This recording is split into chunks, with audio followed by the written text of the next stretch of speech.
What is up, guys? Welcome on back to TK's Garage, and in today's video I'm taking the very first long drive in my new to me brand new BMW E70 X5 diesel. So we're gonna go ahead and get on down the road here and see how she performs.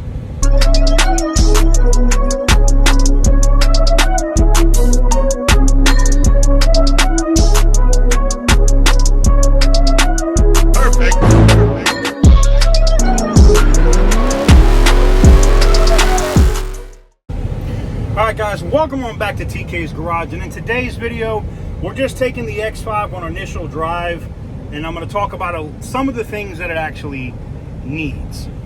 Alright, so first things first, it's a BMW and there's no check engine lights. I know you're thinking, this can't be real. TK, you must have cleared the codes before you started today's video. No, there's actually no codes. Randy did an exemplary job over at Auto Auction Rebuilds and getting this thing road worthy. And then when he decided he wanted to take a trip in it recently, he started to hear a little squeak. Sometimes it sounds like crickets. You'll hear that first, and then after the crickets stop, you just hear clunking. And ladies and gentlemen, in the E70, that is a common issue caused by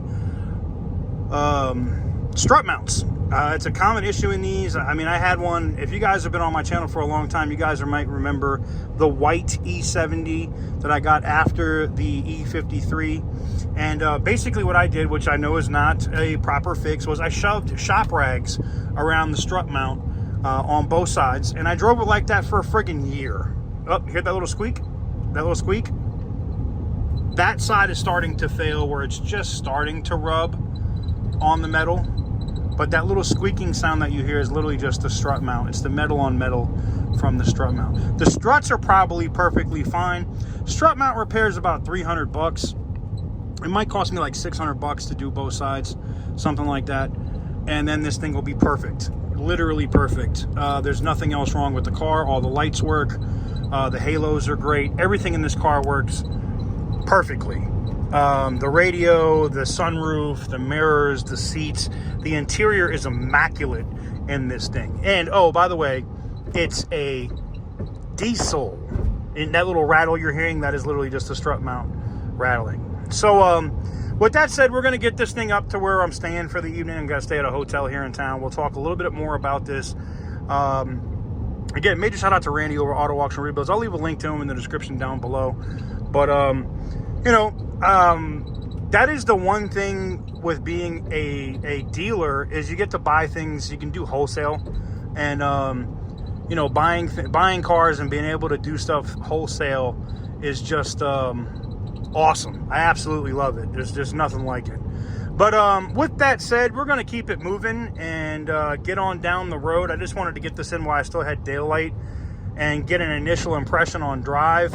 And so far, looking at the MPGs, the other reason why I like a diesel, she's going to probably average about 25 to 30 miles a gallon on the highway for a mid-size SUV. That's actually pretty good. And at 65 miles an hour. And this thing, like, I'll put a hitch on it. I'll be able to tow your mama's house with it. It's ridiculous. And that little cricket thing's going to drive me nuts. So I'm going to get off this camera. I'm going to turn the radio on so I don't have to hear it. And we'll investigate strut mounts and what I can do to get the strut mounts done. I might shove rags in it and just get it back home to Vegas. Yeah, I'll probably shove rags in it and get it back home to Vegas, and then we'll go from there. But yeah, that's pretty much it, guys. Let me know what you guys think in the comment section down below. But we're not ending the video yet. I'm going to give you guys an interior walk around, so to speak, here before we close out in the video, and then we'll look at how much it's going to cost to repair those strut mounts, and whether or not I got a good deal on this or not. Absolutely beautiful sunsets out here, man. Beautiful sunset. And yes, those strut mounts are squeaking, boy. Yeah, they're squeaking. I'm probably gonna address it. I'm probably not gonna rig it up to get it home. I'll just address it before we get it back. Oh, guys, welcome on back. And I am in love with this truck. Oh man, the touch doors. Oh, we got more on these mats here in a little bit. So I'm about to transport this wonderful SUV back to the West Coast because we got to do it. It should be fun. Oh. In case you guys didn't know, you don't actually have to put the key in the ignition in these. You can really just push the start button. A lot of people don't know that.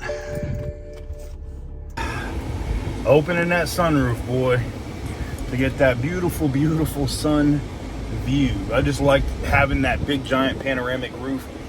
This was one of my favorite X5s, the E70. The E70 was by far my favorite SUV. I know people think it was the Black Mamba, you know, my Chevy Tahoe, or the Aspens, the multiple Aspens that we have that are my favorite SUV. But no, my favorite SUV, I mean, the E53 is a close second. The E53 was nice, but it was then not just the E53, but the E70 like this, the white one, that I affectionately called Cocaina. Because, you know, we were in Miami. It was a funny joke. But yeah, Cocaina, the white BMW X5, inline 6. Now, I mean, I did have the X5M. You guys remember that in Kansas. The X5M was nice.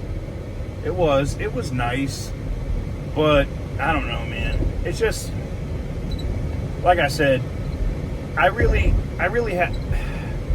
think the E70 was like the platform that I really liked the most. Oh man. And even with this thing having bad strut mounts, which we're gonna address today, for me in the video anyway, for you guys it'll be several days from now, I'm sure. We're gonna get it addressed and get it situated and keep it moving. I don't know, man. I wonder if second gear shifts hard in the X5 on purpose, or if that's maybe something going on with the transmission I didn't know about. Everything else seems to shift great. Yeah, I can't wait to get these struts done today so I don't have to hear that squeaking thing. But overall, this thing drives absolutely great. Riverwind Casino, by the way, guys, if you're in Vegas and you've never been here, definitely come through. The slots are probably some of the loosest slots that I have seen.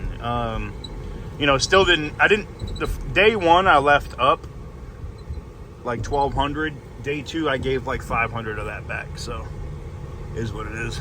Still up though, so can't be mad. But all right, so now we just gotta wait to turn. We're gonna hit this 35. Oh, actually I gotta go to the gas station. That's what we gotta do.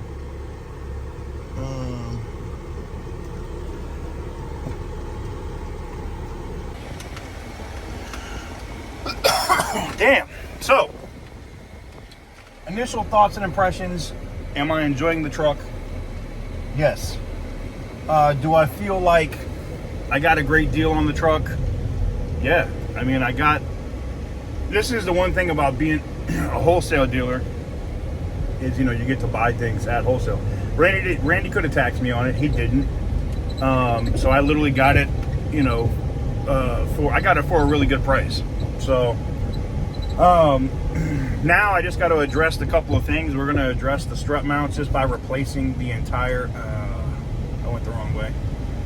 Replacing the entire struts and whatnot today.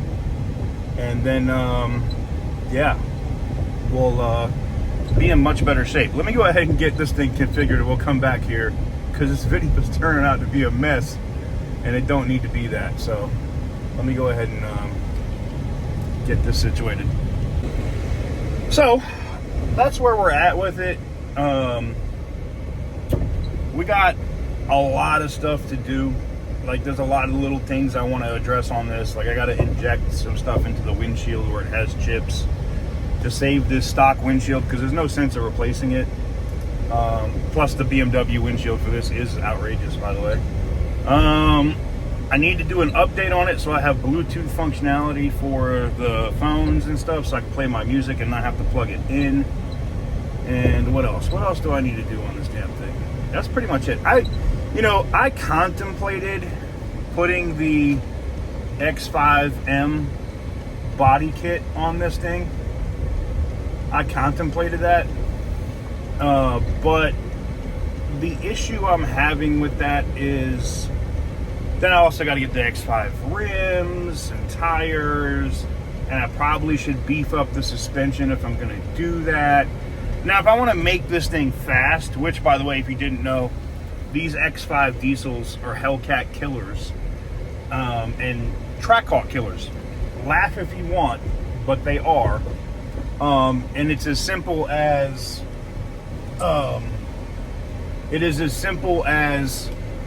just hold on one second. It's as simple as catless downpipe, tune, and you're at like 550 horsepower all-wheel drive with 750 pound-feet of torque. It's insane. You'll just smash everything off the line with this diesel. You also do need to delete the EGR and all that good stuff, which I plan to do anyway. All right, so now that we got air in the other car tire, we're gonna keep it rolling, keep it moving, and get this done. But yeah, man, I just kind of wanted to get into what I thought about the X5, why I'm such a fan of it, because it is, you know, it's not a huge SUV. It's not the size of a Tahoe, right? It's not the size of a Suburban or a Grand Wagoneer or anything like that, right? An Excursion. But it's big enough that I can't reach over and just touch the door, okay? That's enough for me. I got enough room. I'm sitting in this thing very comfortably. There's, you know, plenty of room in the back seat. It overall ends up being a really great truck. So, in my opinion, yeah, I'm going to thoroughly enjoy this thing. I am happy that I got it. And now we're going to address, like I said, the main issue that I know that it has. I think that second gear shift is literally just when it's cold. It shifts hard. And I'm going to have to do some research into that. If you didn't know, the transmissions on these X5s, whether BMW wants to tell you or not, are actually manufactured by GM. Now, I know they're different now. I think they went to ZF or whatever now. But for this body style, the E53, the E70, and I forget what the model code is for the next one after the E70, the first couple of years of that generation, used a General Motors transmission that was based off the 6, I believe it's the 4, no, it's the 6, because it's 6-speed, right? 6L80 or 6L60. I think it's 6L80 because it's a 6-speed. So, same transmission I had in the Tahoe is basically the same transmission that I have in this X5. So, anywho's, we're gonna roll down here and get this thing addressed. But I just wanted to cut a short video because you guys were, I literally been getting inundated. What do you think, TK? What, you know, what do you like most about it? What's the, you know? And I just wanted to kind of just talk to you a little bit about what I think about it. There'll be more videos here coming soon. You know, with this truck, SUV, whatever you want to call it. And I'm sure you're going to see a video probably of me and Randy doing the struts on this thing. And there'll probably be a how many miles per gallon video does a BMW diesel get driving cross country. Right now I'm averaging about, no bullshit, let me show you. You can see it right here. I'm a little bit over 30 and I'm not decelerating. I'm keeping my speed. That's about what you get. Average MPG is about that right there. A little bit over 30 at 70 miles an hour. You go uphill, it'll go down a little bit. You know, you coast, it'll go up to 50 like this because we're going downhill. But for the most part, about 30 miles per gallon, which is really great for a big SUV. So there you have it. We'll see how much diesel I have to buy between here in Nevada and see how long it takes. But anyways, let me know what you guys think in the comments section down below. Wow, the Plano Police Department is marketing up here in Oklahoma. Shout out to them, by the way. If you didn't know, they're one of the departments that I have worked with in the past or, you know, shared car theft information with. But they're paying $102,000 a year to start for a brand new police officer. Listen, if you're not making that, somewhere else in the country, maybe you should move to Texas. Damn. Dallas, Plano, I see you. Woo. Anyways, but we're gonna keep it moving, and we're gonna get down here. But I just wanted to give you guys my rambling morning thoughts. I'm sure you guys love this video because it was just me talking, right? But call it a bonus video for the day.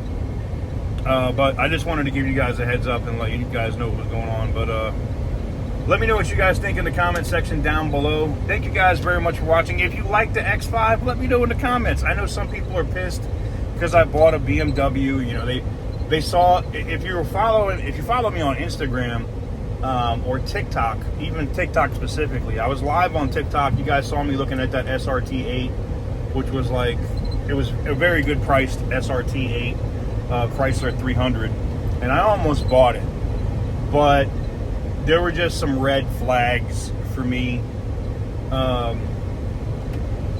There were some serious red flags for me on that car. Even though it ran fine, it drove fine, it just, I don't know. It felt like something was wrong with the whole situation.